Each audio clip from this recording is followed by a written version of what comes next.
आज के आधुनिक चर्चों में लोगों का अजीबोगरीब तरीके से नाचना, चीखना, चिल्लाना और पास्टर्स के हाथ लगाते ही पागलों की तरह जमीन पर गिरना, छटपटाना सही है? क्या यह बाइबल अनुसार है? क्या आप जानते हैं कि बिना कोई पाप किए भी आप सीधे नरक की आग में जा सकते हैं? क्या आपको लगता है कि आप हर संडे चर्च जाते हैं, दान दशमांश देते हैं और अपने पास्टर की हर बात मानते हैं, इसलिए आप सुरक्षित हैं? इन सभी सवालों का जवाब हम अपनी इस वीडियो में देंगे। वीडियो को स्किप मत करना और पूरी देखना, क्योंकि आज कलीसिया तमाशा बन चुकी है। कहीं लोग चर्च में डिस्को की तरह नाच रहे हैं, कहीं पास्टर के कोट हिलाते ही सैकड़ों लोग भेड़ों की तरह जमीन पर गिर रहे हैं, तो कहीं चमत्कारों के नाम पर अंधविश्वास का धंधा चल रहा है। और सबसे भयानक बात, आज लोग यीशु मसीह के उतने दीवाने नहीं हैं जितने अपने पसंदीदा प्रचारकों और पास्टर्स के कल्ट फॉलोअर्स बन चुके हैं। अगर आप भी किसी ऐसे पास्टर या कलीसिया के पीछे आंख मूंद कर चल रहे हैं तो सावधान हो जाइए। आज हम इतिहास के सबसे शक्तिशाली रहस्य को समझेंगे कि कैसे आपके पास्टर का पाखंड आपको खुदा की अदालत में मुजरिम बना रहा है। इसे सीधे शब्दों में समझिए। जब अदन के बाग में आदम ने पाप किया तो क्या आपने वहां खड़े होकर फल खाया था? ये आप कहेंगे नहीं। क्या मैंने खाया था? नहीं। लेकिन फिर भी बाइबल कहती है कि क्योंकि सबने पाप किया है और खुदा की महिमा से रहित हैं। क्यों? क्योंकि आदम हमारा प्रतिनिधि, रिप्रेजेंटेटिव तसव्वुली था। उसके एक गलत फैसले ने पूरी मानव जाति को दोषी ठहरा दिया।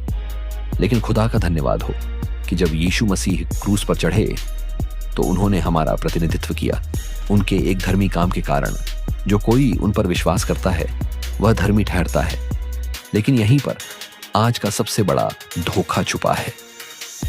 जब आप मसीह को छोड़कर किसी कलीसिया, किसी संस्था या किसी पास्टर को अपना सब कुछ मान लेते हैं तो आत्मिक तौर पर आप उस इंसान को अपना प्रतिनिधि चुन लेते हैं। अब अगर वह पास्टर वचन से भटक गया, अगर वह पाखंड कर रहा है, अगर वह कलीसिया में तमाशा कर रहा है, तो खुदा की अदालत में सिर्फ वह पास्टर नहीं बल्कि उसके पीछे चलने वाले आप भी बराबर के दोषी ठहराए जाएंगे।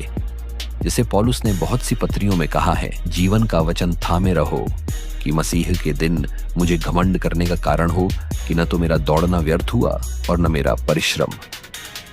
मसीह के दिन यानी न्याय के दिन वे लोग जिन्हें पौलुस ने सिखाया, उनके विश्वास में खड़े रहने से ही पौलुस का न्याय के दिन का गौरव तय होगा। आज का पाखंड और अंधभक्ति, आप किसकी कलीसिया हैं, मसीह की या पास्टर की? आज की कलीसियाओं पर नजर डालिए। लोगों ने पास्टर्स को खुदा का दर्जा दे दिया है। पास्टर ने जो कह दिया वो उनके लिए बाइबल के वचन से भी बड़ा हो जाता है।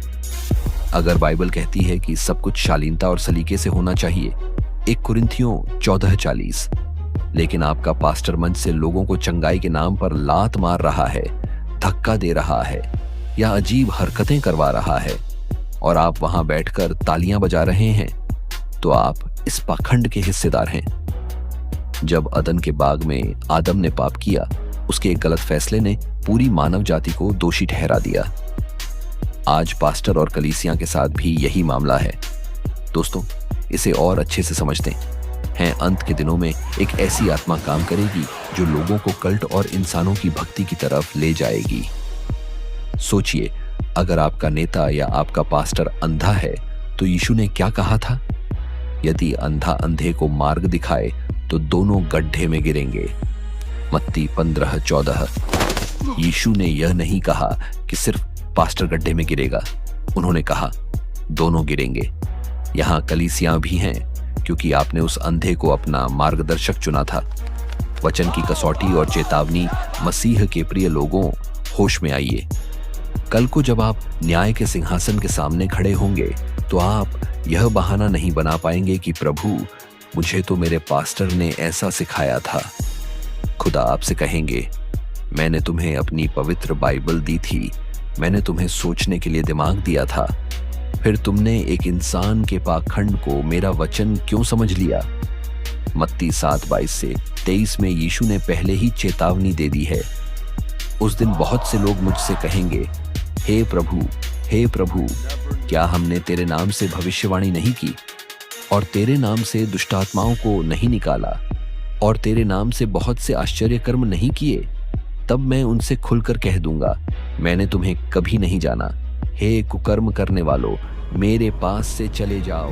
मैं तुम्हें नहीं जानता।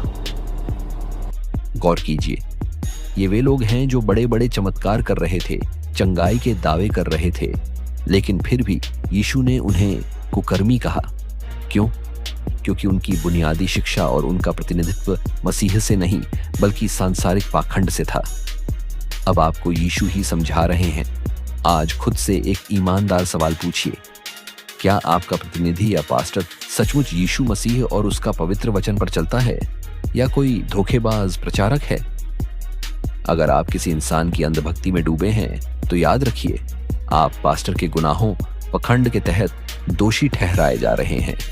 समय रहते जागिए, बाइबल को खुद खोलकर पढ़िए और इंसान के पीछे भागना बंद करके केवल और केवल यीशु मसीह के पीछे हो लीजिए, क्योंकि यीशु के पीछे चलने से आपको गुनाहों की माफी मिलेगी।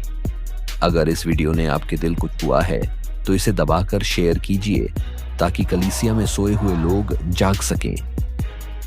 चैनल को सपोर्ट करें ताकि इस तरह के गहरे टॉपिक्स पर वीडियोस बना सकें। जय मसीह की।